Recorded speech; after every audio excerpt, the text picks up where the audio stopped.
De los temas con que abrimos el programa esta mañana, la realización de, digamos, de actos de protesta por parte de la comunidad universitaria que están previstos en un plan de lucha de acciones regionales que dispuso el conjunto de las entidades gremiales que nuclean, de las federaciones gremiales que nuclean a los docentes y no docentes de las universidades nacionales.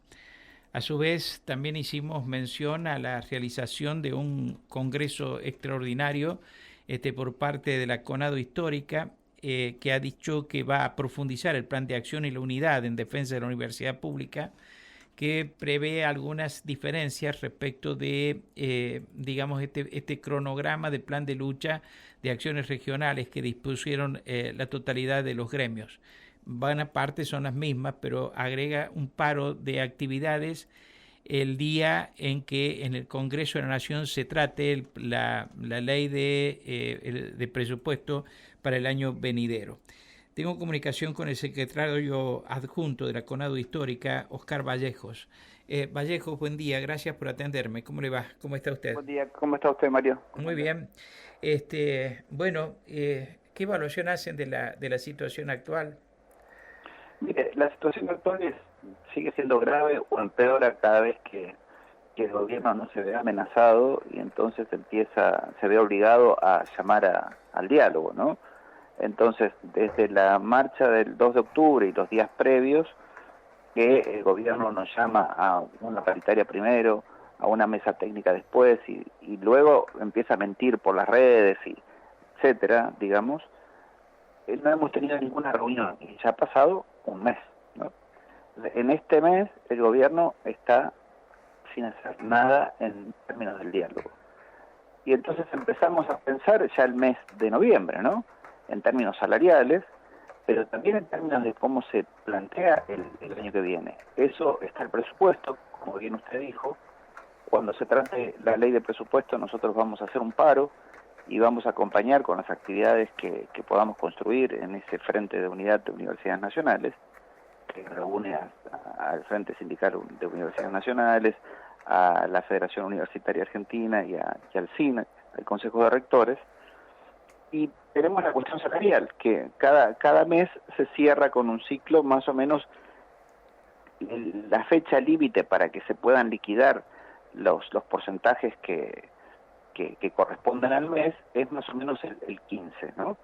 Y además en esa fecha se conoce el índice de precios al consumidor. Entonces, bueno, ahí vamos teniendo el pulso de todo lo que vamos perdiendo mes a mes y el gobierno entonces empieza la pugna. Pero hasta ahora el gobierno no ha llamado y entonces, bueno, lo que decimos es, estamos cerrando el año, y necesitamos entonces una forma de sostener el conflicto alto, y es la estrategia que se nos ocurrió es hacer estos regionales, actividades regionales. Esta vez el día 6, por ejemplo, para ustedes, va a contener la región de Cuyo, entonces San Luis, San Juan, van a converger en Cuyo para hacer una actividad grande allí y que pueda visibilizar el conflicto por esa región. Y así vamos a ir trabajando. Yo soy del litoral y nosotros vamos a concentrar en Rosario el día 11, por ejemplo, ¿no? Y entonces ese día vamos a estar o de paro o de visibilización, depende de lo que esté pasando. Allí nosotros tenemos en la Universidad de Cuyo una situación muy preocupante, y es que la rectora descuenta los días de paro, y entonces, bueno, eso genera una tensión y una estrategia diferente, porque encima que estamos con salarios muy debilitados, digamos, muy retrasados. Imagínense lo que es cuando les cuento un día de paro. Produce un perjuicio muy grande. Y entonces se está luchando para defender la universidad y la propia universidad te descuenta los días de paro. Eso es inexplicable. La rectora sigue sin comprender esa situación. Entonces, bueno, estamos ahí donde cada lugar entonces va construyendo esas formas de manifestar en las regionales. Entonces ahí el miércoles 6, San Luis, por ejemplo, San Juan, van a concentrar en Cuyo, ¿no? En Mendoza. Exactamente. Van a ir a Mendoza. Van a ir a Mendoza y ahí se hará un acto central. Va a estar la CONADO, ya lo confirmó, seguramente va a estar la FATUM. Y entonces ese día la idea es que se muestre que el conflicto es efectivamente federal y no es un conflicto de la Universidad de Buenos Aires. Eso es importante que se vea, porque la prensa que actúa en Buenos Aires, veo cómo es, tenemos una prensa que es local, es decir, es de Buenos Aires, pero se piensa siempre como una prensa nacional, ¿no? Entonces, los problemas locales que son de la Universidad de Buenos Aires se nacionalizan, y eso no es así. Cada región, cada universidad tiene problemáticas específicas. Entonces el sentido es ir a que las regiones se expresen y después sí terminar con una marcha. Eso es lo que estamos proponiendo nosotros. En el Congreso salió ese mandato, que nosotros propongamos al Frente Sindical hacer una marcha el día 22, que es un día que coincide con un gran día, que es el día del aniversario de la gratuidad en la universidad, que sería, podríamos decir, el núcleo del conflicto universitario en torno de la gratuidad. Aun cuando el gobierno diga que no está en sus planes arancelar. Mire, primero quieres cambiar el sentido, ¿no? Ellos dicen nada es gratuito, cosa que es un error conceptual, pero después también hay formas de arancelar, ¿no? Entonces eso ya lo vimos nosotros en los 90. Cuando hay asfixia presupuestaria, las universidades se ven obligadas a buscar formas de financiamiento. Y ya hay algunas universidades que están estudiando esa idea de que los sectores que más tienen puedan hacer algunos aportes. Nosotros en la Universidad del Litoral, en un programa bastante neoliberal, se empezaron a buscar fuentes empresariales, ¿no? Se inventó un programa que se llama Programa Padrinos, que son formas en las que las empresas evitan pagar impuestos, ¿no? Entonces, cuando las empresas destinan cierta parte de sus ganancias a causas sociales, con eso devengan impuestos. Entonces, Claro, bueno, la universidad, sí, la universidad les ofrece, bueno, pongan un poco de plata acá y eso les asegura a ustedes no pagar los impuestos. Y la verdad que eso genera una desigualdad en torno de los que pagamos impuestos y los que nos pagan, y porque nosotros, que cuando nos toca pagar impuestos, nosotros no tenemos manera de desgravar, ¿no? Pagamos el impuesto que nos corresponde, o el impuesto a las ganancias, que esto es lo que estamos empezando a pagar a partir de este gobierno, o el IVA, ¿no? Entonces son impuestos que nosotros sí o sí pagamos como asalariados, pero los empresarios, etcétera, siempre encuentran formas de evadir a los que este presidente además les llama héroes, ¿no? Entonces, bueno, eso da un debate, quiero decir, en la universidad. Cuando hay asfixia presupuestaria, la universidad intenta seguir adelante y cada elenco rectoral, de acuerdo también a sus ideologías y a los debates que se dan regionalmente, intenta encontrar fondos propios como para poder hacer que la universidad funcione y al mismo tiempo llevar adelante ciertos planes de gobierno, ¿no? Que cada gestión, cada rector o rectora tienen por delante. Así que el conflicto es grande, pero no es equivalente al conflicto de la UBA. La UBA tiene conflictos particulares, solo que la prensa local, que está con esa localidad que tiene Buenos Aires, lo transforma en nacional. Exacto, ¿no? Lo transforma en nacional. Estamos acostumbrados nosotros que vivimos en las provincias, porque a nadie se le ocurre. Nosotros siempre decimos, bueno, alguien estudia un tema de historia, por ejemplo, de la ciudad de Buenos Aires, y dice en Argentina, ¿no? La instalación, por ejemplo, de la matemática en Argentina, y solo mira Buenos Aires. Sí, efectivamente. Entonces, si alguien hace un estudio sobre la matemática en San Luis, que es una disciplina importante ahí en San Luis, generalmente no dice, bueno, la historia de la matemática en Argentina, sino dice la historia de la matemática en San Luis, ¿no? Entonces, ahí se ve claramente cómo desde Buenos Aires siempre nacionalizan los conflictos, aunque sean solo locales, ¿no? Quiero saber si ustedes pueden deducir alguna estrategia del gobierno en torno al manejo del conflicto que lo lleve a a una solución del conflicto, aunque con su criterio. ¿Ustedes pueden deducir algo de esto del accionar del gobierno? Mire, nosotros sabemos que es un gobierno que vive del conflicto, para decirlo así, ¿no? Entonces, cuando hay un conflicto, en lugar de tratar de resolverlo, lo que hace es tirar nafta, ¿no?, al conflicto. Y entonces, bueno, ahí aparece una cuestión distinta de otros gobiernos, quizá la más fundamental, y es que ante el conflicto, todos los gobiernos de los que yo tenga memoria intentaban resolverlo, intentaba que no haya paro en la universidad. Acá, como el gobierno primero siente que gana en su electorado con el conflicto, porque además con pago con dineros del Estado, ¿no? Hay un ejército de trolls que produce narrativas sobre los actos de gobierno y de escarnio público. El gobierno entonces lo que hace es radicalizar la posición y eso genera un conflicto mayor. Hasta ahora el único espacio que logró que el gobierno retrocediera y ofreciera algo de solución al conflicto fue el mundo universitario, ¿no? Y entonces ya les digo, con la gran marcha del 2, como pretendían buscar que el veto se sostenga, entonces tuvieron que salir a negociar con los distintos partidos y eso, y entonces, bueno, el resto de la administración pública consiguió el 1% de incremento salarial para el mes de octubre, nosotros conseguimos el 6,8%, y además estábamos en un conflicto que se llama de la garantía salarial, que es que los salarios tienen que estar en un piso nacional, que eso se consigue en la paritaria nacional. Eso se había resuelto ya de mala manera, por supuesto, porque el gobierno pisa los salarios, pero había una referencia allí, y eso no se aplicaba a la universidad. Entonces, dentro de en los momentos de la marcha del 2 de octubre, el gobierno tuvo que ceder y pagar la garantía salarial que se empezó a cobrar ahora, porque estamos cobrando los salarios, y pasó del 1% al 6,8%, ¿no? Y entonces, ¿eso qué quiere decir? Bueno, el gobierno tuvo que ceder, no todo lo que nosotros queríamos, pero ha cedido.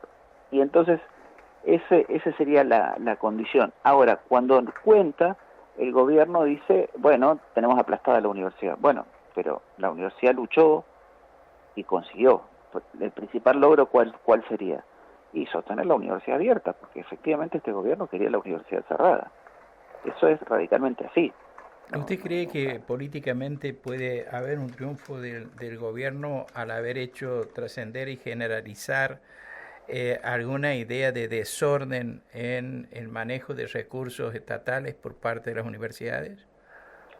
Mire, yo creo que el gobierno con los medios, digamos, aliados, ha logrado desviar la atención sobre cómo se sostiene la universidad y su importancia hacia un aspecto que es esto que es las auditorías, ¿no? Entonces, como los medios aliados no están dispuestos a problematizar, sino que informan de manera directa, reproducen de manera directa el discurso de gobierno, entonces eso no deja que la ciudadanía se entere bien de qué es lo que está en juego allí, ¿no? Entonces me parece que nosotros, desde la universidad, pudimos salir a explicar qué significan las auditorías y cuál es el proyecto político del gobierno tras las auditorías, que es inmiscuirse en los contenidos de la universidad. Y yo tengo el caso bien paradigmático de qué es lo que pasaría si el gobierno se mete dentro de la universidad, que es, por ejemplo, el tema del cambio climático. Como ustedes saben, sí, el gobierno, el propio presidente es un negacionista del cambio climático, y entonces ha logrado y ha obligado a toda la Cancillería a que se calle la boca, retiró el país de todos los programas internacionales sobre cambio climático, pero en la universidad se estudia y se enseña sobre cambio climático. Claro. Entonces, es la única agencia estatal, la universidad, que tiene capacidad de poder autónomamente resolver y decidir cuáles son los temas de relevancia científica. Y el gobierno abomina de eso. Entonces, lo que está en juego con las auditorías en realidad es eso. Entonces, si el gobierno logra meterse de manera directa en las universidades, lo que empieza es un proceso de condicionamiento de la universidad vía la cuestión presupuestaria, ¿entiende? Entonces, por eso es que la SIGEN, que ellos quieren que controle las universidades, depende de manera directa del presidente. Entonces, imagínese lo que es tener una auditoría de manera directa del presidente en la universidad. Entonces, eso no se puede aceptar. Entonces, ¿quién tiene que auditar la universidad? La Auditoría General de la Nación, que depende del Congreso, y, oh casualidad, el gobierno no quiere designar a los representantes para que la Auditoría General de la Nación funcione. Y entonces, ese es el debate, podríamos decir, público. El gobierno instala una idea, ¿no? Eso me parece que el gobierno lo consigue, pero lo que no consigue es hacer mella sobre la importancia de la universidad. Y eso le ha ido mal. Y todas las encuestas que hay sobre el asunto muestran que hay entre un 60 y un 80% de la ciudadanía argentina que apoya a la universidad, que entiende cuál es su relevancia, y que entonces dicen, sí, y estaría bien que auditen las universidades. Y entonces, ¿eso qué quiere decir? La ciudadanía no entiende bien cuál es el proyecto político detrás de la auditoría que pretende el gobierno, porque el gobierno no pretende cualquier auditoría. El gobierno pretende inmiscuirse de manera directa en la universidad a través de la auditoría. Claro. Entonces, eso es lo que hay que poder explicar a la ciudadanía, y que eso es, como dijo, como se está diciendo en los medios, quienes participamos de la universidad, lo que hay que defender es la autonomía, es importante.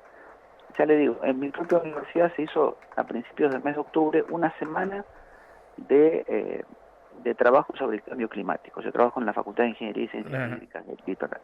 Entonces, toda la semana se trabajó sobre el cambio climático, sobre la concientización, qué están haciendo los gobiernos, qué pasa internacionalmente. Bueno, mire, imagínese si eso estuviera del lado de Milei, en manos de Milei, ¿qué hubiera pasado con ese tema? No lo podríamos haber hecho. Y es más, ¿qué es lo que diría el gobierno? Están haciendo adoctrinamiento.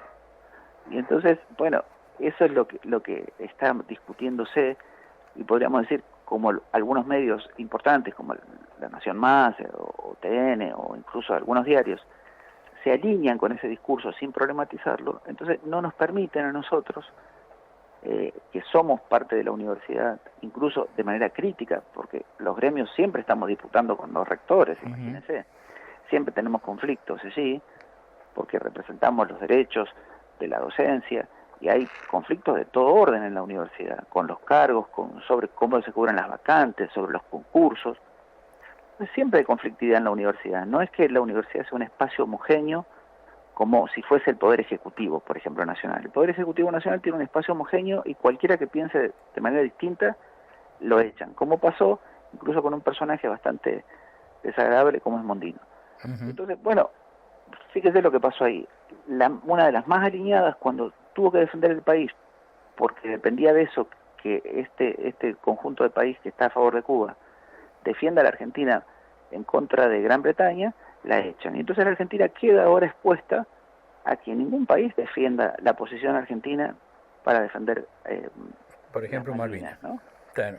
Entonces, ese juego, quiero decir, entonces el gobierno juega de esa manera, nadie puede pensar distinto, pero en la universidad sí se puede pensar distinto. ¿Por qué? Porque los rectores gobiernan la universidad con ciertas condiciones, pero después existe la libertad de cátedra, y existe la autonomía científica, y existe la construcción de temas relevantes de la ciencia. Entonces, bueno, la universidad no es un espacio monolítico como también buscan establecer, ¿no? Entonces, bueno, creo que esa conversación, que incluso que es la que estamos teniendo aquí, sobre la universidad, sobre su importancia y por qué la universidad no es un centro de adoctrinamiento, sino un centro de producción de conocimiento y de transmisión de conocimiento, como yo enseño en la universidad, de conocimiento socialmente seguro. Entonces, bueno, eso es lo que en la universidad se discute y lo que el gobierno no quiere que aparezca. Entonces, no quiere que haya gratuidad, pero tampoco quiere que en el Estado argentino haya agencias que puedan disputar de manera directa con la ideología presidencial, ¿no? Sabe que las auditorías están en esa línea. A razón de lo que hablábamos recién de la intromisión en la autonomía universitaria vía las auditorías, lo que me señalaban los otros días respecto del anuncio del ministro de Regulación y Transformación, Federico Sturzenegger, acerca de que las universidades, aún conservando su autonomía, van a tener que regirse por normas para las contrataciones y compras que rigen para el resto de la administración pública.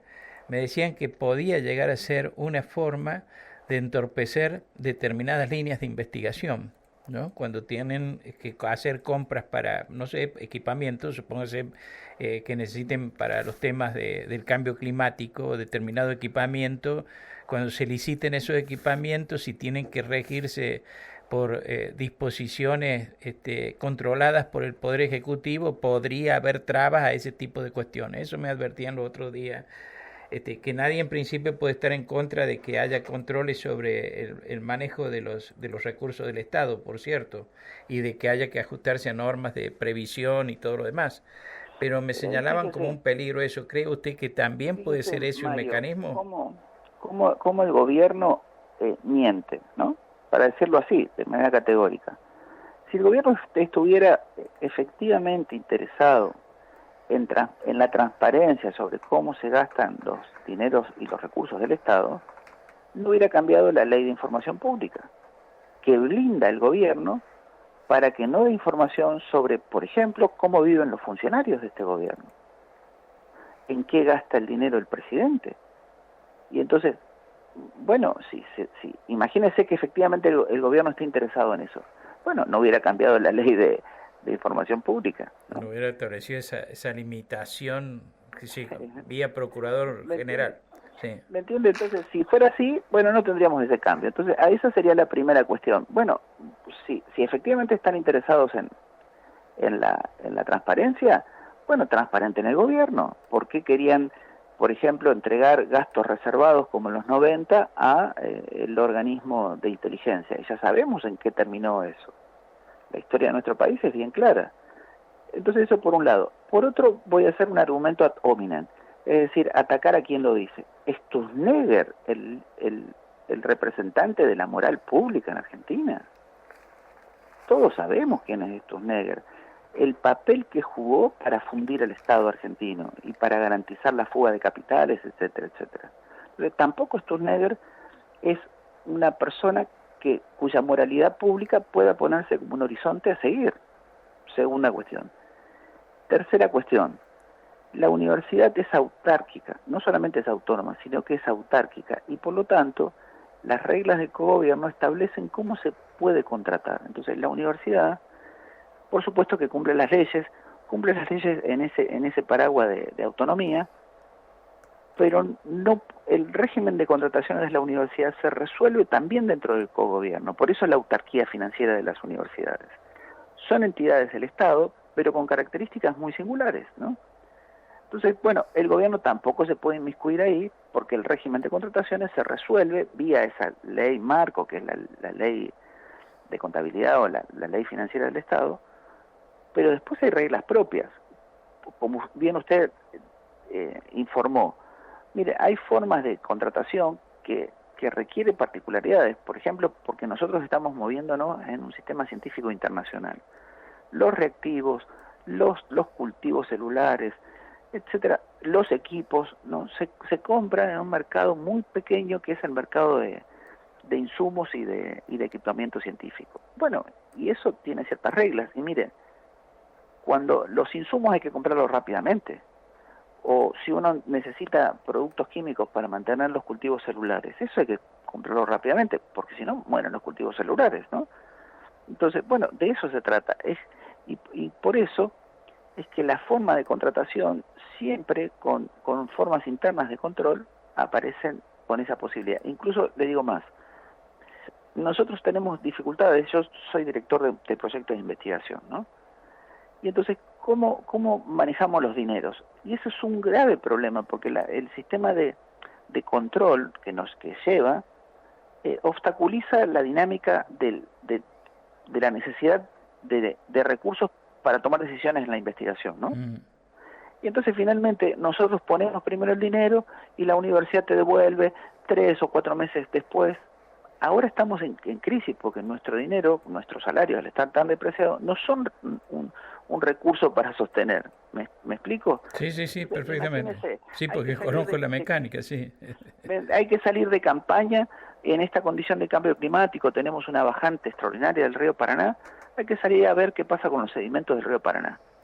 ¿Quién paga eso? Bueno, la universidad, lo estamos pagando nosotros de nuestro bolsillo, eso siempre fue la dinámica.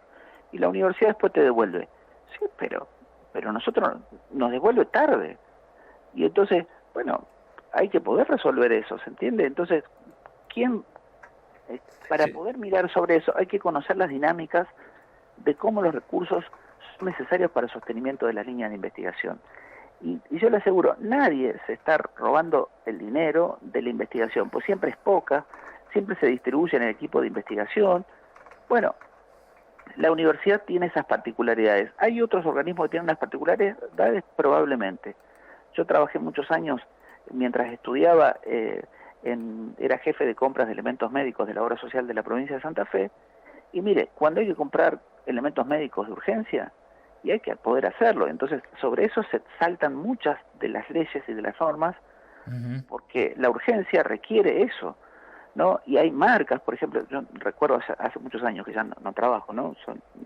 Estoy dedicado de lleno a trabajar en la universidad, pero comprábamos nosotros, por ejemplo, prótesis arteriales en ese momento. Ahora se usan stent, ¿no? En ese momento, cuando había arterias tapadas, lo que había que hacer era cortar la arteria y reemplazar ese fragmento por una prótesis. Sí. Y entonces, bueno, sobre esas prótesis tienen marcas, los tejidos, y era un problema comprar con marca, porque eso no se compra con marca. Y entonces, pero hay que resolver la urgencia, porque la gente, si no, efectivamente se muere. Claro, efectivamente. Entonces, claro, es cuestión nosotros estábamos como quienes comprábamos, y siempre vio que sobre los agentes del Estado siempre pesa esa idea de que estamos en un sistema de corrupción. Entonces, nosotros tenemos que hacer el trabajo con urgencia, cuidar nuestro nombre, cuidar nuestro honor, y además resolverle el problema a los afiliados, que cuando uno resuelve de manera urgente ese problema, los afiliados te quieren y se van realmente, que es nuestro trabajo para hacer, ¿no? en una obra social. Entonces, bueno, cualquiera que mire eso dice, bueno, miren qué bien trabaja, miren cómo nosotros vivimos, y eso se resolvía el problema, se atendía la urgencia, nosotros éramos personas probas y además trabajábamos como locos en ese proceso, ¿no? No éramos ñoquis, para decirlo así. Entonces, en la universidad pasa lo mismo. En la universidad, mire, la frontera del conocimiento va para un cierto lado, y como nosotros trabajamos con estudiantes que no leen del todo inglés, entonces tenemos que tener los textos en castellano, ¿no? Entonces esa bibliografía aparece y nosotros la compramos. No está en la biblioteca de la universidad, está en nuestras bibliotecas. Sobre ese texto que nosotros compramos empieza a circular por el estudiantado. Bueno, ¿y cómo se sostiene eso? Con nuestra voluntad, con nuestro trabajo de estar siempre en la frontera del conocimiento. Eso es la universidad. La universidad se sostiene por el esfuerzo estudiantil, por supuesto, pero también se sostiene sobre el esfuerzo y sobre la necesidad que toda universidad tiene, que es reproducir localmente lo que yo llamo la frontera del conocimiento. Y Oscar, eso es lo que hace la universidad que tenga esa relevancia y que a la universidad se la respete, porque todo el mundo que pasa por la universidad se da cuenta que los profesores, las profesoras, somos los que estamos poniendo el alma ahí para que eso funcione. Oscar, muchas gracias por atendernos, gracias por la información y por las reflexiones. Gracias a ustedes, hasta luego. Hasta cualquier momento, muchas gracias. Oscar Vallejos, el secretario adjunto de la CONADU Histórica, estuvo esta mañana aquí en Nada Secreto en Radio Universidad.